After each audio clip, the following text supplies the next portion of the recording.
Hello friends, I welcome you on BYJU'S Exam Prep, India's most comprehensive preparation platform for all the engineers. All the candidates who are joining me live, just quickly confirm your presence in the comment section and tell me whether my audio, visual quality, everything is clear so that we can start with the session. Now before we start, let me tell you what is the ideal duration and what is the agenda for today's session. My friend, the ideal duration for today's session is going to be approximately 45 minutes. And what is the agenda?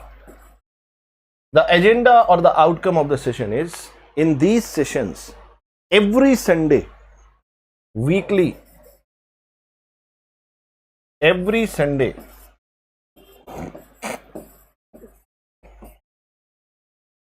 (11 a.m. in the morning), only on BYJU'S Exam Prep YouTube channel, we are discussing an ultimate guidance for all the engineers for any exam if you are preparing, and we are talking about current affairs. Already we have completed 5 sessions, 5 episodes we have completed, and today we are going to have the 6th episode. So all the candidates who are joining me live, just quickly confirm. Yes, Ranbir, Paul, good morning, how are you? Welcome to the session. So friends, just quickly like, share and subscribe the session. Just quickly hit the like button, share it with your friends and colleagues, and do not forget to subscribe to BYJU'S Exam Prep YouTube channel if you have not subscribed till now, and hit the bell icon so that you do not miss any of the important class notifications. Friends, before we start, I want to tell you something just to make you understand what I'm trying to say and what we are doing in these sessions. Current affairs is everybody's problem. For all the engineers, current affair is a big issue, real issue. Because we are technical people, we hardly have time to go for current affairs, and the problem is not just that. We don't know from where to read, how to read, and how to remember the facts. So that is what we are trying to do in these sessions. And on this particular issue, I want to say 4 lines. Just a beautiful shairi made by me, I am going to tell you. So if you are ready for that shairi, you can just appreciate it. Yes, Mukrit, welcome to the session. How are you? Long time back. So be prepared for my beautiful shairi. हमें तो current affairs ने लूटा, technical में कहाँ दम था. हमें तो करंट अफेयर्स ने लूटा, टेक्निकल में कहाँ दम था. हमारी कश्ती भी डूबी वहाँ जिस सब्जेक्ट में हमने पढ़ा कम था. So the same thing is happening with every student. Because of this fear in our mind, fear psychosis of this current affairs, we actually don't read current affairs. And when we don't read current affairs, we are not ready or prepared with current affairs. So let us start this beautiful journey. Some of you may be joining me for the first time, so there is a brief introduction about myself. My name is Ashutosh, as you can see on the screen. I have 11 plus years of teaching experience, completed MTech from BHU in 2010. I have written a couple of books on engineering ethics and power system. And my areas of expertise are power system, electrical machines, electromagnetic field theory, material science, and engineering ethics. Is it clear, everybody? Before we start, I want to make a proud statement about the exemplary result we have got for the GATE 2022 examinations. As you can see on the screen, we have got 41 selections under rank 50, 11 selections under rank 10, and 74 selections under rank 100. And some of the top rankers, they are S. Balaji, Electronics rank 1, Vandit Patel, Electrical rank 2, and Parvinder Singh Donkal, Mechanical AIR 3. So you can be in the frame next year. Let us start with the first point that we are going to discuss today, and that is the evolution of ESG reporting in India. Very recently we have got a very important report which is related to the corporate social responsibility, and you know what is corporate social responsibility. As per the Companies Act 2013, as per the Companies Act 2013, there was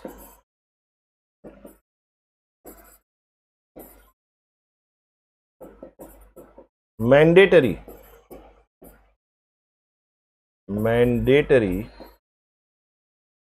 2% CSR, corporate social responsibility. The basic idea of corporate social responsibility is that the private organizations, they are getting they are making lot of profit from the people of the society. So it's time for these companies or the big organizations to give back to the society. The idea is to give back to the society. How they are going to give back? Mandatory 2% of their profit they have to spend on economic and social issues in the society. Maybe education, maybe health, maybe sanitation, maybe hygiene. So this was the CSR as per the Companies Act 2013, and in that regard we have several important reports, and that is what we are going to start with today's session. Yes, everybody. Now, what is this ESG? This ESG is the economic and social guidance. Economic and social guidance. So you can understand that if a company wants to spend CSR, how it is going to spend, what are the different key areas where it can spend. So the total procedure is being guided by this economic and social guidance indicator, you can say. And let us try to understand how has been the evolution of economic and social guidance reporting in India. So let us start.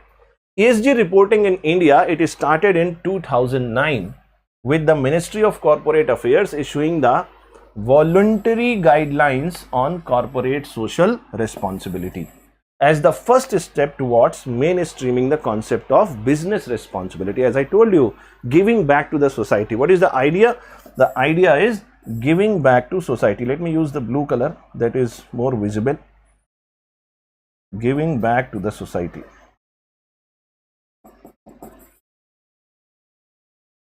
Giving back to the society.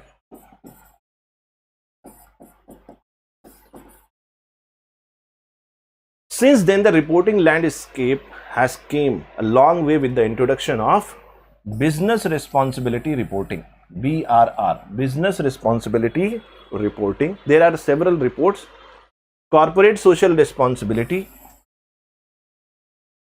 national guidance on responsible business conduct, that is NGRBC, and the latest one which can be asked in your UPSC is business responsibility and sustainability report. This is going to be the important one. Business responsibility and sustainability report. You can get a direct question in UPSC or various other examination from this particular report, or something related to the backward and forward linkage related to this particular report. This picture, I hope it is visible to all of you. So this picture shows how it has been evolved as per the economic and social guidance.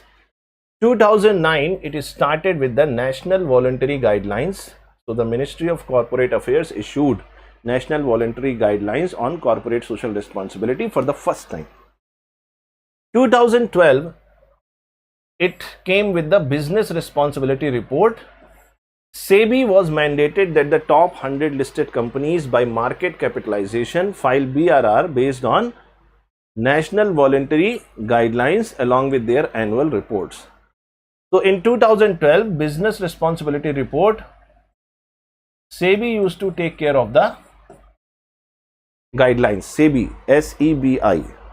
Is it clear? Security and Exchange Board of India. In 2014, we came with the CSR, Corporate Social Responsibility, as per the Companies Act 2013. We got the CSR guidelines, which was mandatory.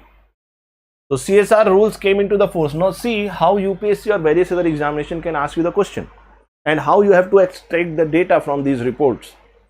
You may be getting a very simple question. In which year corporate social responsibility was mandated?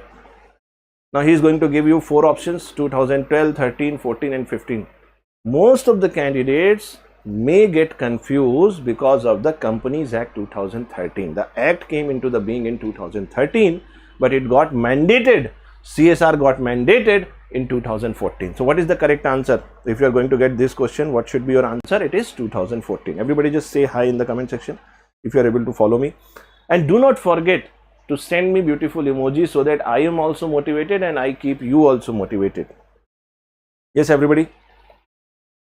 In 2015, from 100 listed companies, it got extended to the top 500 listed companies. The requirement for filing BRR was extended to the top 500 listed companies by market capitalization. Earlier, it was up to only 100 listed companies. In 2017, we got integrated reporting. What is integrated reporting? You can directly get a statement-wise question. Multiple choice question is statements you can get. What is integrated reporting? SEBI circular advised that the integrated reporting may be adopted on a voluntary basis from financial year 2017-18 by the top 500 companies which are required to prepare BRR. 2019, it got evolved into the National Guidelines on Responsible Business Conduct, NGRBC. In 2019, again, it got extended to the 1000 listed company. Okay, you know what is a listed company and unlisted company? Listed company, you can understand, a company which has grown up in the size. So finally, it got entry in some existing stock exchange so that common people can invest their money in the equity. I hope you are getting this. Yes, like your Bombay Stock Exchange, National Stock Exchange, etc. In 2021,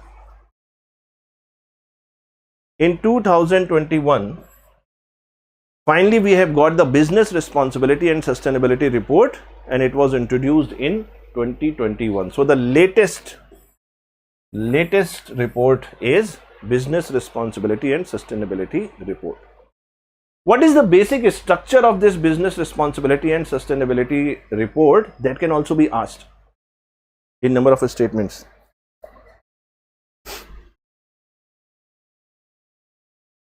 So I think very beautiful name, Ministry of Railways. He is saying, is it possible big company not listed? See, it is something like that. It is something like that. अपने पैर पे कुल्हाड़ी मारने वाली बात है.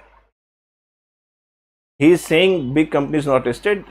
See, if you are borrowing money from the market, if you want to borrow or manage funds from the market, then definitely you have to get listed.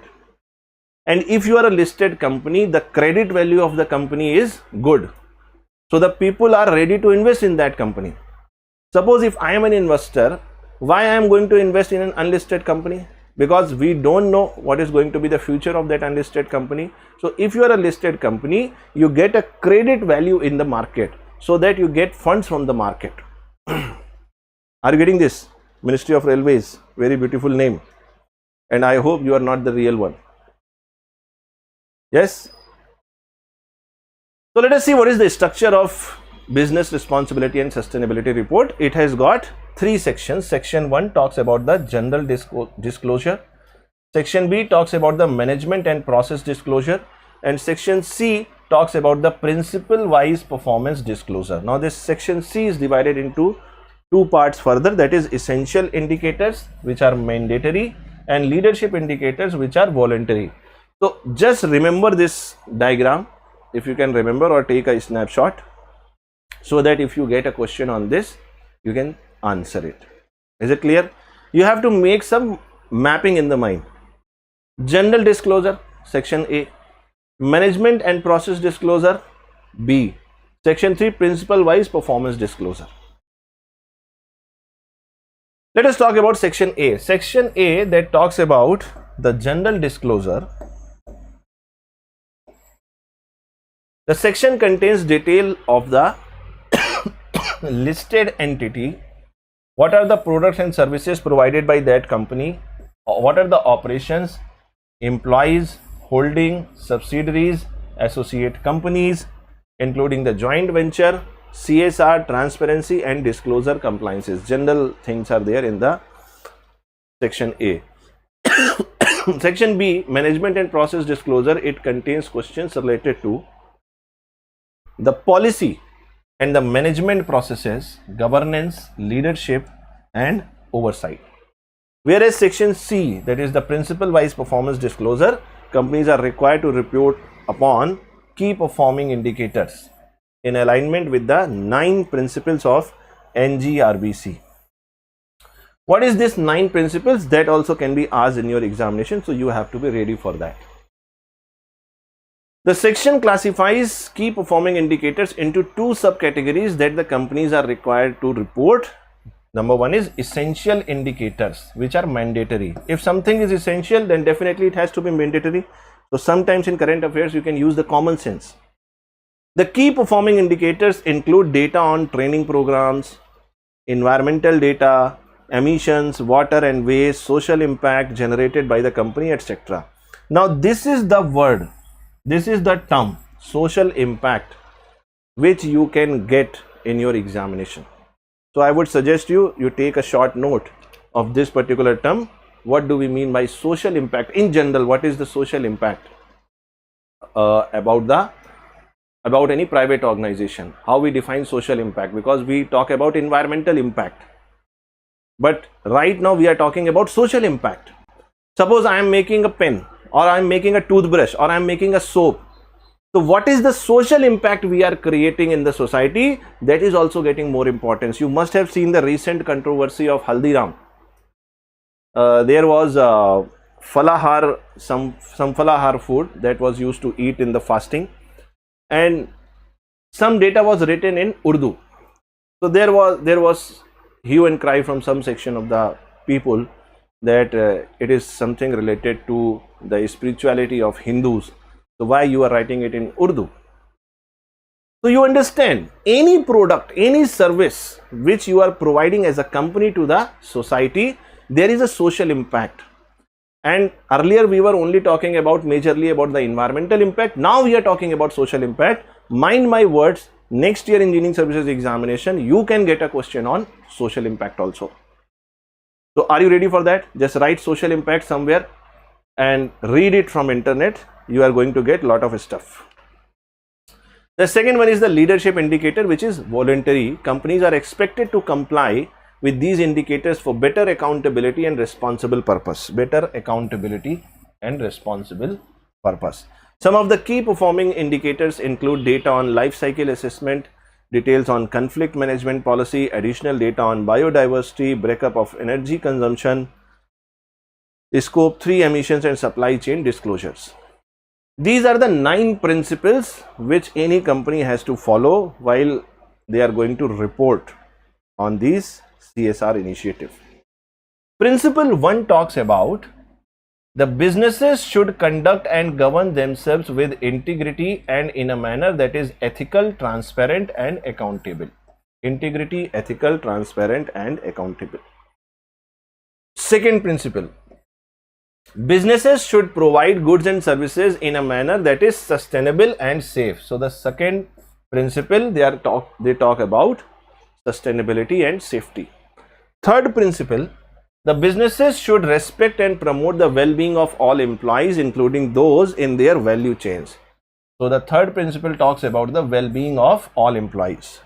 Principle 4, businesses should respect the interests of and be responsive to all the stakeholders. So principle 4 talks about the stakeholders.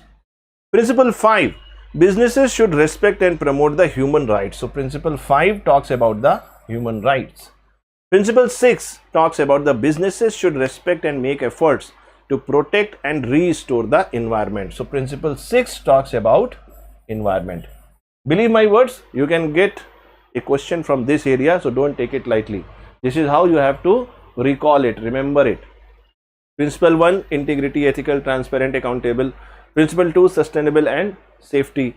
Principle 3, well-being of employees. Principle 4, stakeholders. Principle 5, human rights. Principle 6, environment. Principle 7, businesses when engaging in influencing public and regulatory policy should do so in a manner that is responsible and transparent. And this is what you can understand comes under social impact. What is the social impact a private organization is giving? Principle 8, businesses should promote inclusive growth and equitable development. So inclusive growth and equitable development for principle 8. And principle 9 says businesses should engage with and provide value to their consumer in a responsible manner. So principle 9 talks about the consumer.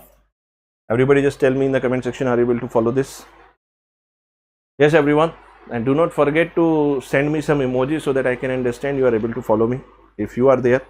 And everybody just quickly like the session, share it with your friends and colleagues, because we want more and more people to get benefit from these efforts. Is it clear? Good morning, Wagmi. How are you? Welcome to the session. Now, this is the starting point that we were discussing. What is the evolution of ESG? Environmental, social, and governance. So let us talk about this. What are the important areas or issues in the environmental front? That is energy and greenhouse gases scope emissions, solid waste management, water consumption, 3R practices. We will discuss what is this 3R practices. You can get a direct question in UPSC about this 3R practice. Sustainable sourcing, extended product responsibility, life cycle assessment. Life cycle assessment, you simply understand, suppose you are making toothbrush as a company. So there is a complete life cycle of toothbrush. It is not simply that you are producing toothbrush and after 10 years this much toothbrush waste material is there. No, you must have a complete life cycle. How you are managing the waste that is being produced by your product or the services, that is also very, very important. I hope you are getting my point. The second one is social. Social, that is what I am saying. You can relate it to the social impact also. Employees well-being, health and safety of workers, training, human rights, social impact assessment, gender equality, representation of women at the top levels, CSR activities and details of beneficiary. This is important. You can get a question from this, the social front. Is it clear? Governance, anti-corruption, anti-bribery policies, conflict management, retention policies, remuneration plus policies and stakeholder engagement. Let us talk about the 3R approach for BRSR. What is this 3R approach? The first one is research, the second one is recalibrate, and the third one is report. See, this 3R policy is different and this 3R practice is different. This 3R stands for, some of you must be knowing that, reduce, reuse and recycle. This is about environmental. This is about environmental front. You must be knowing this, reduce, reuse and recycle. But this practice 3R approach is different. This is for business responsibility and sustainability report. What is 3R approach? First we have to research, then we have to recalibrate. What do you mean by recalibration? What do you mean by recalibration? What is the meaning of calibration? Suppose I want to measure the length of this pen and I don't have a measurement equipment. So what I will do? First I must have a scale. I must have a scale so that I can put it here and I can measure the length of the pen. So how I am going to decide how much is millimeter, how much is centimeter, how much is 1 inch? That is what we are saying is calibration. Recalibration. What is recalibration? Recalibration means refine the process for data collection and collation for reporting and monitoring purposes. That is recalibration. Is it clear? What is research? Access the maturity level of reporting and identify the new data information to be tracked, and then you report it. Report means disclose the information in a comprehensive manner, that is quantitatively and qualitatively information, maintaining a trail of data presented. Now recently you have seen that all the major opposition parties in India, whether at the central level or at the various state level, they are making lot of hue and cry for rising inflation prices. You know what is inflation? You know what is inflation?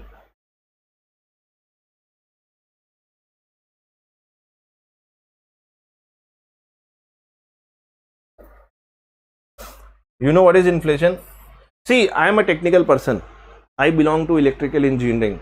Electrical engineering is my bread and butter. So I can't teach you economy like an economist. I can only teach you current affairs or economy from a technical bent of mind. Inflation means what? Have you seen a balloon? See the beautiful balloon? What we do when we put air in the balloon is inflated. This is what we are calling as inflation. This is what we are calling as inflation. In simple words, you understand, general rise in the prices of goods and services.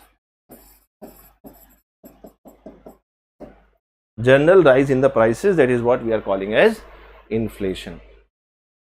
Now please try to understand, you must have listened that there are some countries where they have a currency note of 5 lakh rupees also. That is happening. That is happening. Today we are having 2000 rupees currency note. Earlier it was only up to 1000. What is the reason? Why we are printing high denominations currency notes? Because of inflation. When there is too much money in the system, see, there are two things: liquid money or currency, you can call as money, and actual goods and services.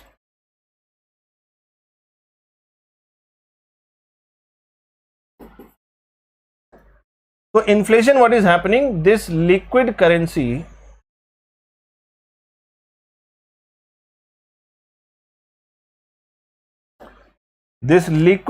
which is available in the system is comparatively high, and the actual goods and services, they are less in quantity.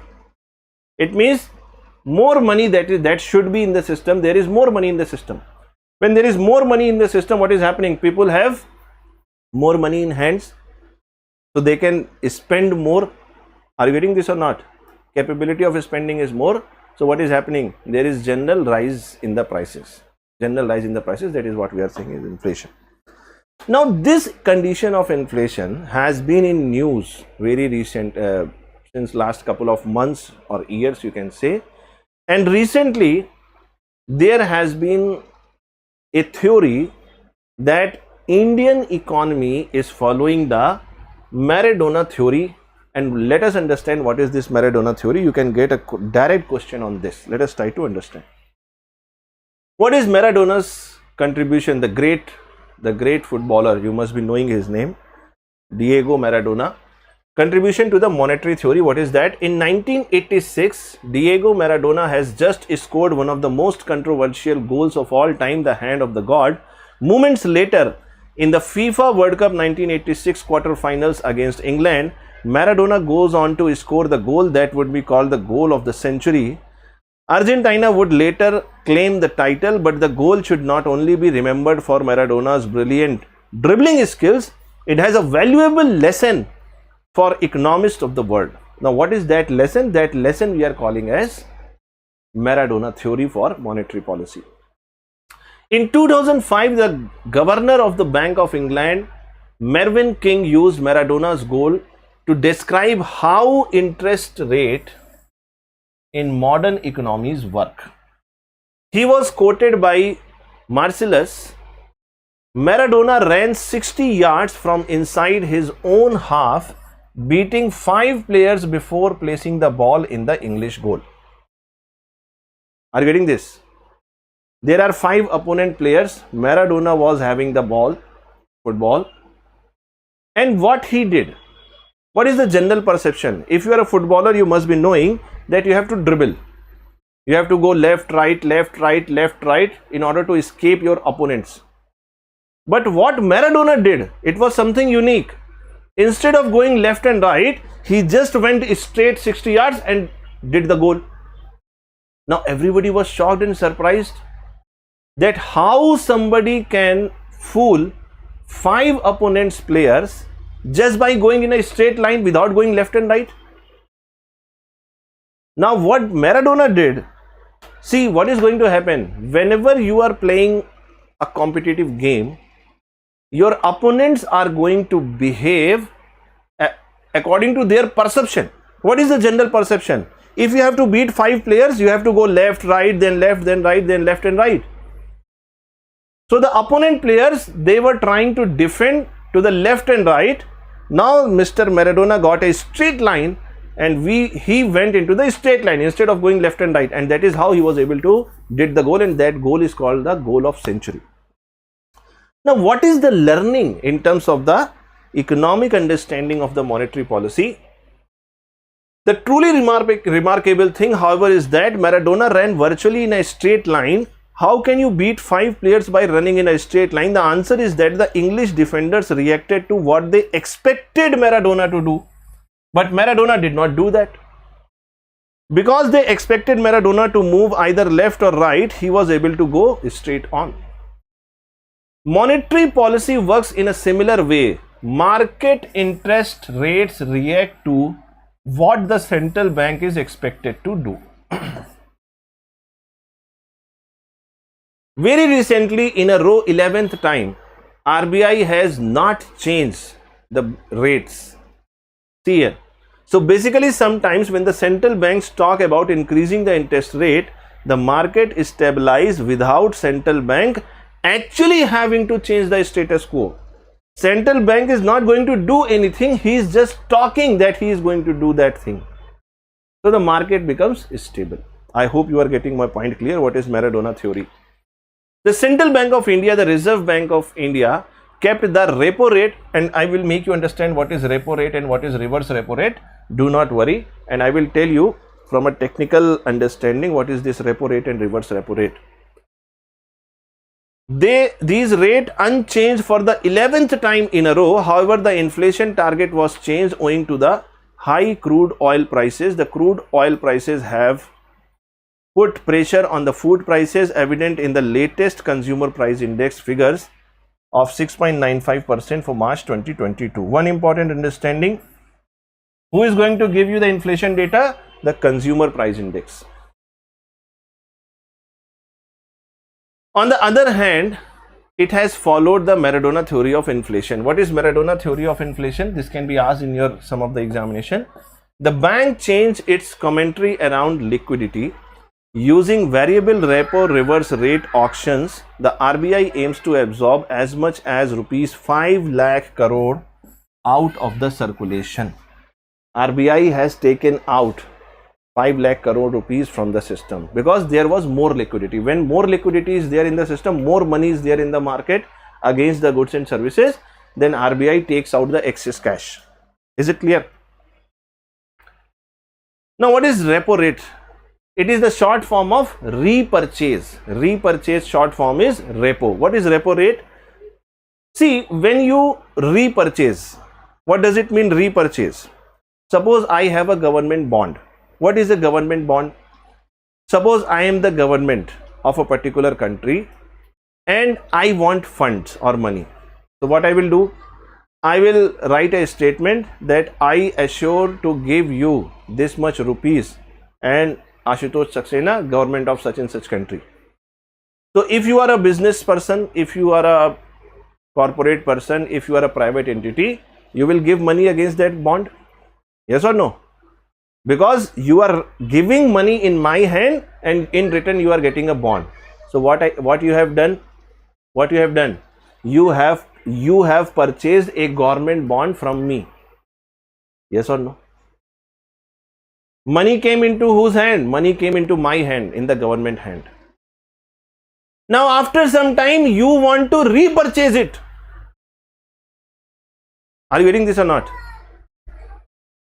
Are you getting this or not? Sorry, I am going to repurchase it because who is having the bond? You are having the bond. So I will give you money and I will repurchase that bond from you. This is what we are calling as repurchase. What is the short form of repurchase? Repurchase is repo. The basic idea about the repo rate and reverse repo rate is they are the liquidity adjustment management.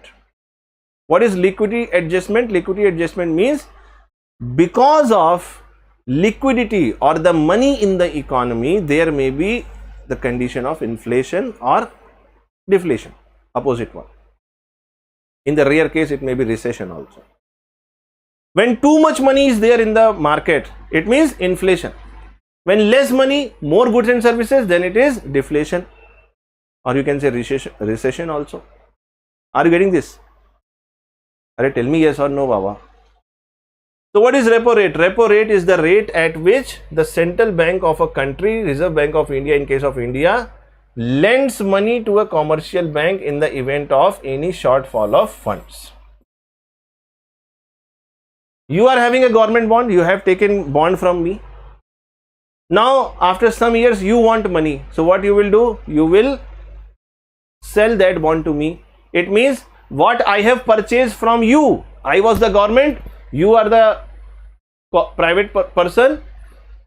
I gave you the bond, you gave me money. Now I am repurchasing that bond from you. So I am giving money to you, giving money back into your hands. So that is repurchase. Repo rate is used as monetary authorities to control the inflation. I am not getting your comments. I think you are sleeping. You have just switched the session on and you are sleeping, or you are eating your Sunday breakfast. No problem. Focus on your breakfast. Current affairs is not going to be that much important. Everybody knows. Yes or no? In the event of inflation, central banks increase repo rate. So what central banks are going to do? Central banks are going to increase the repo rate, as this acts as a disincentive for banks to borrow from the central bank. Are you getting this? This ultimately reduces the money supply in the economy and thus helps in arresting inflation. The central bank takes the contrary position in the event of a fall in inflationary pressure. Repo rate and reverse repo rates are a part of liquidity adjustment facility. What is reverse repo rate? Reverse repo rate is simply, it's okay Ranbir, reverse repo rate means what? I am the government, I am having the government bond, you are the private person, you are giving money to me and I am giving you the government bond. That is reverse repo rate. Are you getting this or not? Reverse repo rate is the rate at which the central bank of a country borrows money from commercial banks in the country. Borrows money from commercial banks in the country. So when I will borrow, I am the government. When I will borrow money means what? I have to give something. What is that something? That is government bonds. Government bond is nothing but just a piece of paper. Bond is nothing but a commitment on paper. It is the monetary policy instrument which can be used to control the money supply in the country. An increase in the reverse repo rate will decrease the money supply and vice versa. An increase in the reverse repo rate means that the commercial banks will get more incentives to park their funds in the RBI, thereby decreasing the supply of money in the market. What is variable reverse repo rate? VRRR. So very recently we have seen a movie RRR. So it is not like that. It is VRRR. The VRRR is usually undertaken to reduce the money flow by sucking out cash in the system. The same thing that repo rate was doing. The central bank has been rebalancing the surplus liquidity in the system by shifting it out from the fixed rate overnight reverse repo window to the variable reverse repo rate auctions of longer maturity. So the only thing you have to remember is these two lines. It reduced the money flow by sucking out cash in the system, and third thing is from fixed rate overnight reverse repo window to the variable reverse repo rate auctions. Is it clear everybody? Just tell me in the comment section. So this is all from my side, friends. Thank you so much for joining me live in the discussion. I hope you enjoyed the session. And if you have any query, you want the PDF or the PPT of the class, and if you want any kind of assistance from my side, you can join my personal Telegram channel that is available on BYJU'S Exam Prep. That is Electrical by Ashutosh Sir.